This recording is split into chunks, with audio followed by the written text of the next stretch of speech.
The most powerful AI OpenAI has ever built launched this week, and you can't have it. Not because it's expensive, but because the US government has to approve you first, one customer at a time. That sentence sounds like science fiction or a conspiracy thread. It's neither.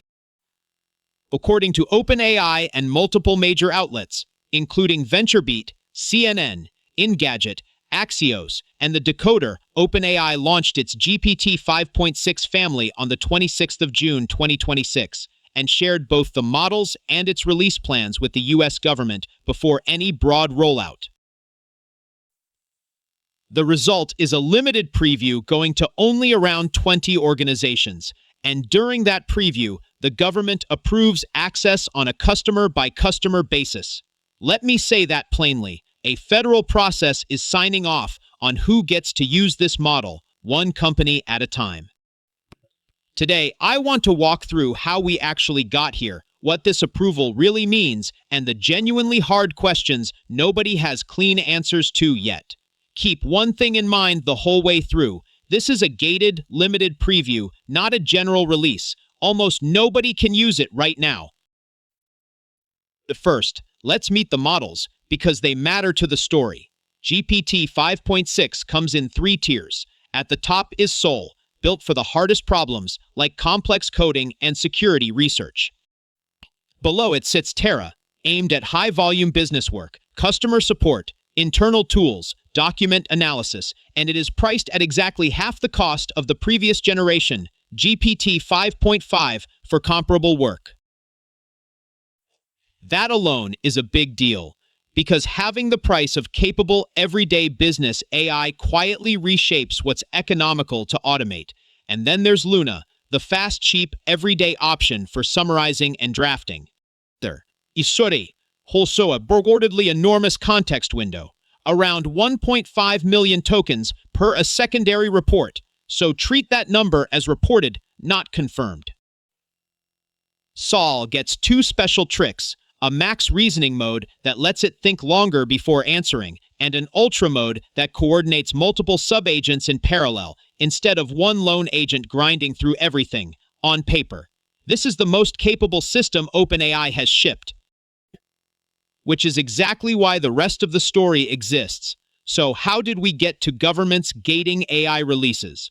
The reported precedent doesn't start with OpenAI at all. It starts with Anthropic. According to the Decoder, Anthropic presented a model called Mythos in April 2026, and then, reportedly, the US government forced Anthropic to pull its Fable 5 model offline. Sit with that. Fable 5 became Axios in shorthand, the Claude model the government pulled. That episode reportedly established the regulatory precedent that shaped what's now happening with GPT 5.6. So this isn't a one-off. It's the second act of a pattern that's quietly forming across the frontier labs, and patterns are exactly what you watch for when you're trying to figure out where the rules are heading. Now, to the headline itself, and the specifics matter here. For launch, OpenAI shared the GPT 5.6 models and its release plans with the government. 2 bodies pushed for a phased rollout: the Office of the National Cyber Director, ONCD, and the Office of Science and Technology Policy, OSTP. And Commerce Secretary Howard Lutnick called OpenAI directly to warn against proceeding without broader agency sign-off. So this wasn't a vague suggestion in a memo. A cabinet secretary picked up the phone.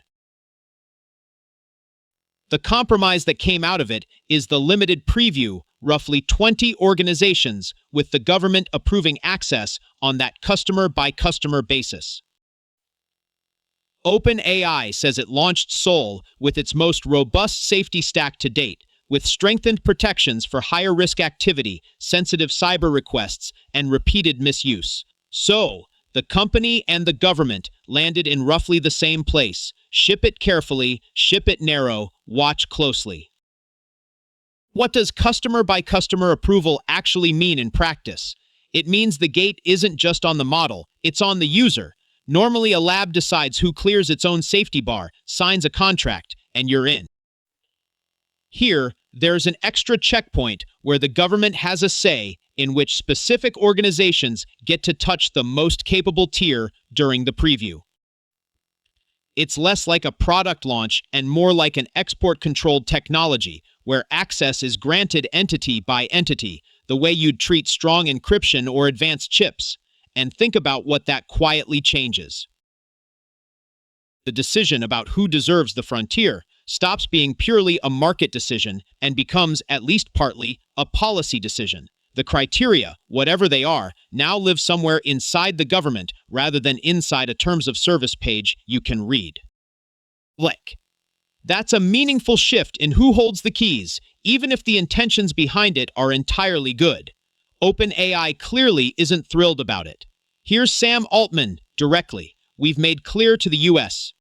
government that this is not our preferred long-term model, and will work with them and others in industry to achieve a more sustainable approach for future releases. Read that carefully. That is a company saying, this isn't how we want to do this, while doing exactly this. OpenAI says it hopes for a broader general release in the coming weeks, maybe a couple of weeks later. So the gate is described as temporary.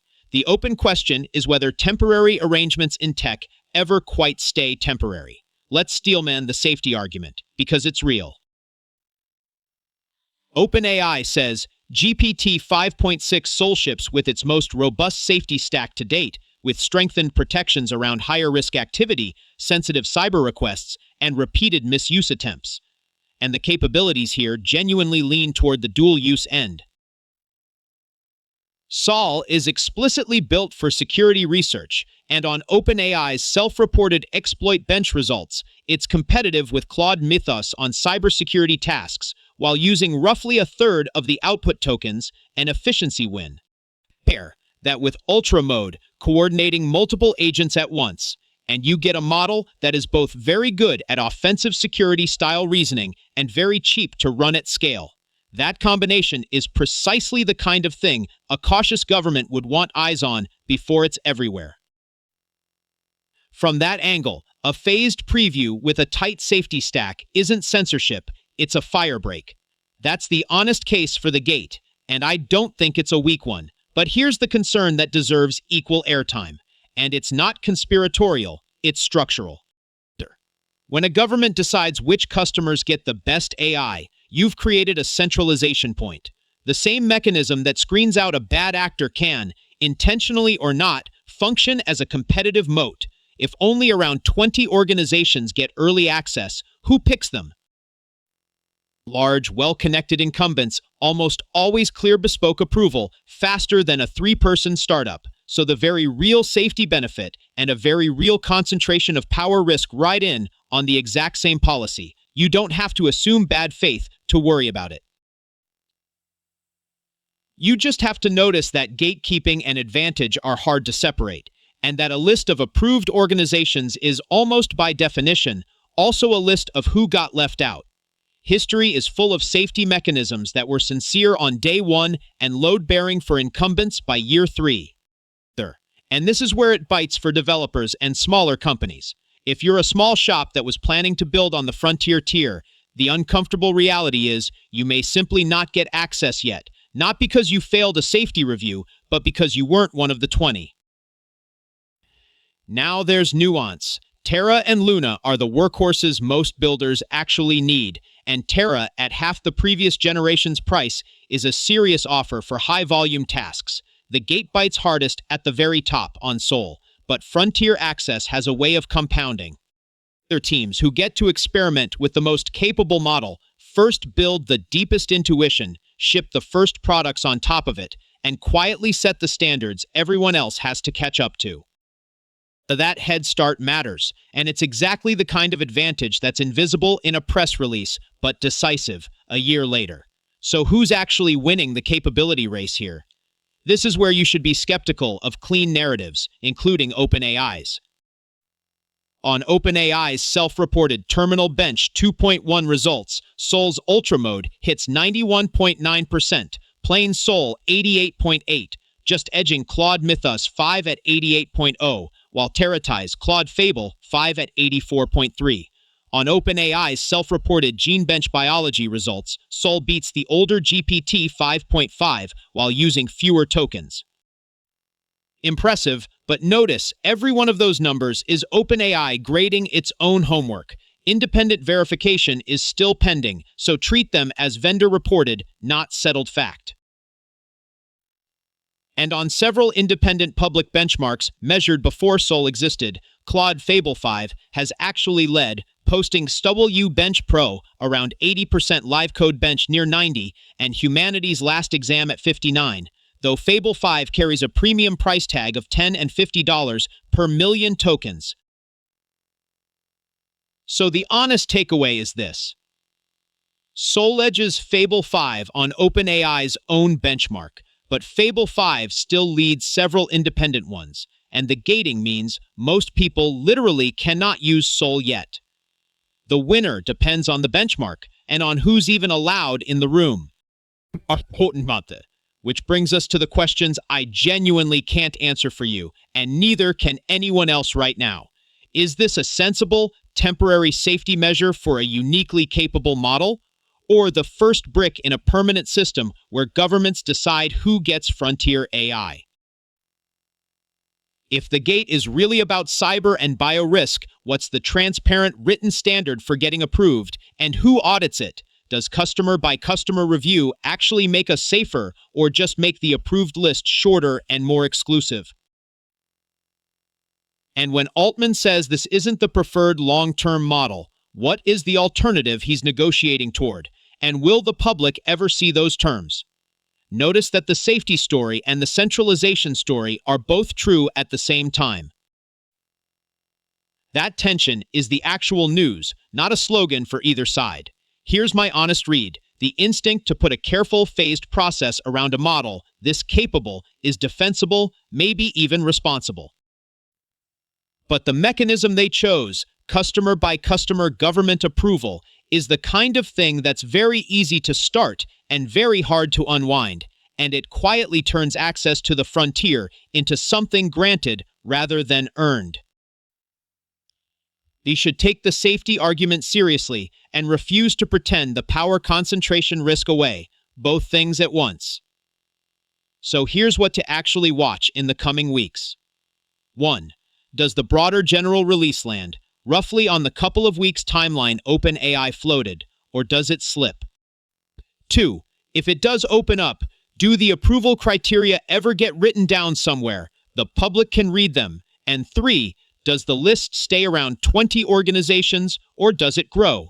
If the broader release lands on schedule and the gate dissolves, this was a speed bump. If 20 organizations becomes the new normal, we just watch the rules of access to the most powerful technology of our era get quietly rewritten and barely anyone noticed. Stay curious. This is AI Unpacked.